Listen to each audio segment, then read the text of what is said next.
ముందు ఒకటి అర సినిమాలు, ఆ తర్వాత టీవీ షోలు, ఆ తర్వాత మళ్ళీ ఒకటి అర సినిమాలు. ఇది సింపుల్ గా చెప్పాలంటే హీరోయిన్ రష్మి నట ప్రస్థానం.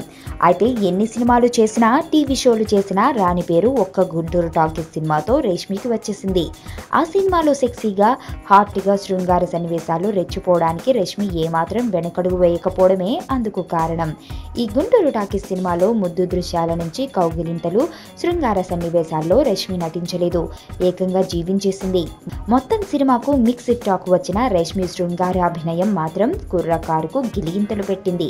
మరి అంతగా రెచ్చిపోయి ఎలా నటించగలిగారు అని మీడియా అడిగిన ప్రశ్నకు దిమ్మ తిరిగేలా సమాధానం ఇచ్చింది రష్మి. శృంగార సన్నివేశాలు లైవ్లీగా వచ్చేందుకు రష్మి చేసిన కృషి పట్టుదల గురించి తెలుసుకుంటే ఆశ్చర్యపోవాల్సిందే. తెలియని వ్యక్తులతో రొమాంటిక్ సాంగ్ అంటే అస్సలు చేయలేమని భావించిన రష్మి హీరో సిద్ధు కలిసి కొన్ని రోజులు చెట్టాబట్టాలేసుకుని తిరిగిందట. తెలియని వ్యక్తులతో రొమాంటిక్ సాంగ్ అంటే అస్సలు చేయలేమని భావించిన రష్మి హీరో సిద్ధుతో కలిసి కొన్ని రోజులు చెట్టాబట్టాలేసుకుని తిరిగిందట.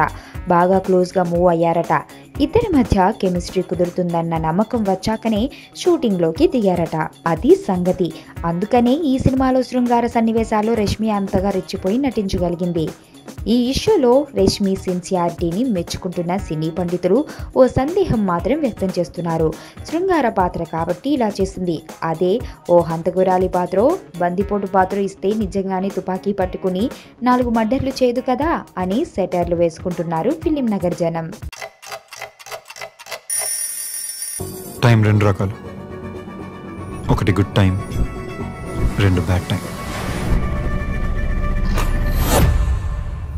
అమ్ము నా ప్రాణం. నేను 5th చదివేటప్పుడు తను 3rd క్లాస్లో జాయిన్ అయింది. తను చిన్నప్పుడు చూసినప్పుడు ఎప్పుడూ అనుకోలేదు తను పెద్ద ఇంత అందంగా తయారవుతుంది.